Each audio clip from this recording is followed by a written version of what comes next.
আমাদের 7 ছেলে, আল্লাহর মাল, 1 মেয়ে। বাসায় যখন কোনো মেহমান আসবে,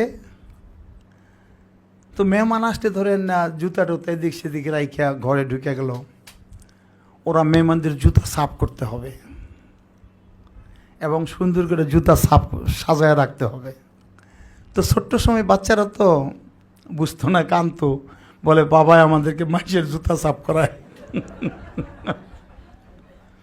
কিন্তু এখন না, ওরা গর্ব করে বলে এটা মানুষের কাছে, যে আমার আব্বা অতি বাল্যকালে আমাদের মনের থেকে অহংকার দূর করে দিছে। আমাদের দেশে বলে ছোট বালা নোয়াইলে বাস, শেষে করে ঠাস ঠাস। কচি বাস যে কোনো শেপ করতে পারবেন আপনি, কিন্তু বাস যদি শক্ত হয়ে যায় সে ভেঙে যায়। অনুশাসন অতি বাল্যকালকে মায়ের পেটের থেকে শুরু করতে হয়।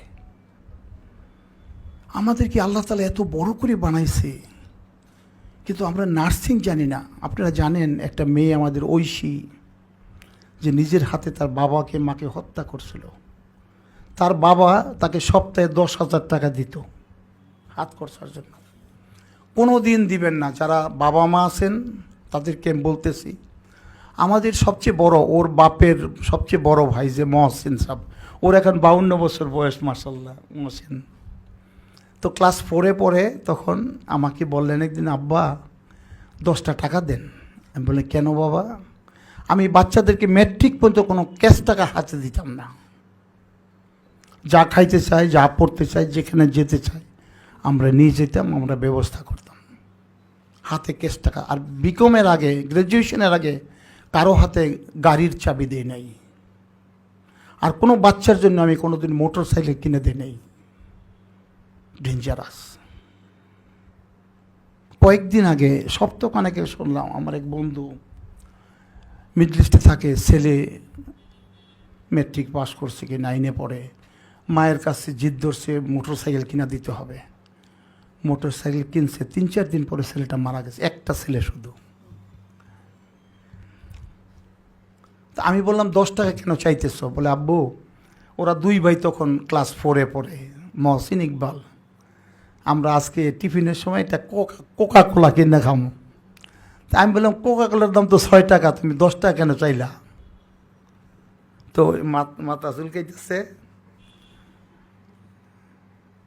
আমি বললাম যাও, আজকে কোকা কোলা পাঠামো টিফিনের সময়, কিন্তু টাকা দেওয়া হবে না।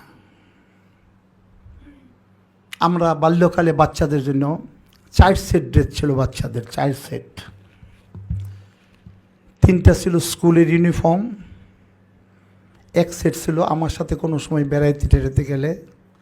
4 সেট জুতা ছিল, 4 জোড়া, 3 জোড়া স্কুলের, 1 জোড়া এরকম বাইরে টাইরে কোথাও বেড়াইতে গেলে। ম্যাট্রিকের আগে কোনো দিন ক্যাশ টাকা দিই নেই, আর গ্র্যাজুয়েশনের আগে গাড়ির চাবি হাতে দিই নেই, আর মোটর সাইকেলে বাল্যকালে চড়তে দিই নাই।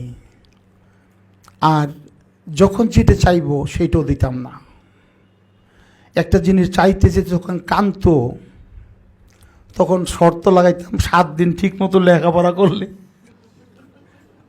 তারপরে দেব। এই যে বাচ্চারা, এরা রোজা রাখলে টাকা পায়, তারাবির নামাজ পড়লে টাকা পায়, আবার নামাজের মধ্যে ইমামি করলে আবার এক্সট্রা বোনাস পায়। এই তুমি কত টাকা পাইছো এবার রোজার মধ্যে? সে 61,000 টাকা কামাই করছে এবার।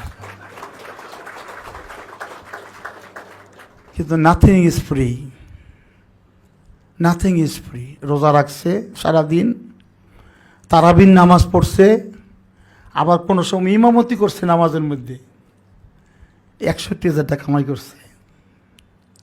সন্তানদের হাতে যখন যেটা চাই দিতে নাই।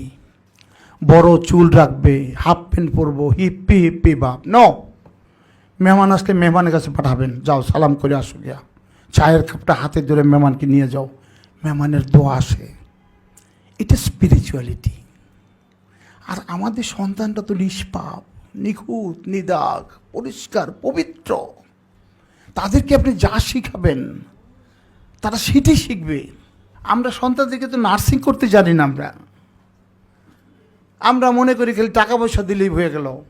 আমরা মনে করি একটা বড় স্কুলে ভর্তি করে দেন, সেটা না না, বাচ্চাদেরকে দয়া করে আব্বু আম্মু আপনারা যারা আছেন কমপক্ষে সপ্তাহে একদিন ক্লাস টিচারের সাথে দেখা করবেন। ক্লাসে গিয়া আপনার বাচ্চার মোরালস অপারেন্ডি, তার চালচলন, বিহেভিয়ার, লেখাপড়ার প্রতি তার মনোযোগ, কার সাথে মেলামেশা করে, এগুলি খবর রাখতে হবে। সমালোচনার মাঝে শিশু বেঁচে থাকলে সে কেবল নিন্দা করতে শিখে, শত্রুতার মাঝে শিশু বেঁচে থাকলে সে কেবল লাজুক হতে শিখে, কলঙ্কের মাঝে শিশু বেঁচে থাকলে সে কেবল অপরাধবোধ শিখে, ধৈর্যের মাঝে শিশু বেঁচে থাকলে সে সহিষ্ণুতা শিক্ষা লাভ করে, উদ্দীপনার মাঝে শিশু বেঁচে থাকলে সে আত্মবিশ্বাসী হতে শিখে। প্রশংসা, বাচ্চাদের খালি প্রশংসা করবেন, you are the best, you are the best, you are the best, you are the best. নিরাপত্তার মাঝে শিশু বেঁচে থাকলে সে বিশ্বাসী হতে শিখে, অনুমোদনের মাঝে শিশু বেঁচে থাকলে সে নিজেকে ভালোবাসতে শিখে, স্বীকৃতি আর বন্ধুদের মাঝে বেঁচে থাকলে সে পৃথিবীকে ভালোবাসতে শিখে। বাবা মা পরস্পরকে ভালোবাসলে সন্তানরা নম্র, ভদ্র, বিনয়ী এবং ভালো মানুষ হতে শিখে। আর বাচ্চাদের ব্যাপারে আম্মা, আমি তো কিছুক্ষণ আগে বললাম আপনাদেরকে, বাচ্চাদেরকে আদর করবেন, মায়া করবেন, বলবেন I am the best, I am the best. আর তাদের মনের মধ্যে স্বপ্ন জাগাবেন, ভালো বড় বড় মনীষীদের বই পড়াবেন তাদেরকে, নবীদের কিচ্ছা, কাসাসুল আম্বিয়া, সাহাবাদের জীবনী, বড় বড় মনীষী, Socrates, Aristotle, Plato, Diogenes, Shakespeare, Bernard Shaw, এইসব মানুষদের জীবন কাহিনী শোনাইবেন। বাচ্চাদের মনের মধ্যে অবচেতন মনে শক্তি আসবে। আল্লাহ তো কোরআনের মধ্যে রসুলকে বলছে, রসুল আপনার কাছে আমি আগের জীবনের নবীদের কিচ্ছা কাহিনী কেন বলতেছি? আপনার এই দুর্বল শক্তির মধ্যে যেন মহাশক্তি এসে ভর করে, আপনার সন্তানকে বড় বড় স্বপ্ন দেখাবেন। আইনস্টাইন ছোট্ট সময় স্কুলতে টিচার বিদায় করে দিছে, একটা চিঠি লিখছে মায়ের কাছে যে আপনার ছেলে গাদা, কিচ্ছু হবে না, তারে গরু বাছুর কিনা দেন, লাঙ্গল জল দিয়ে চাষবাস করে খাইব। তো মা চিঠিটা নিয়ে বলল যে আমার টিচার আমার সন্তানকে বুঝতে পারে নাই। তো দৌড়ে গেছে আইনস্টাইন, আম্মা কি বলছে স্যারে? বলছে বাবা, you are a great genius, you are a super genius,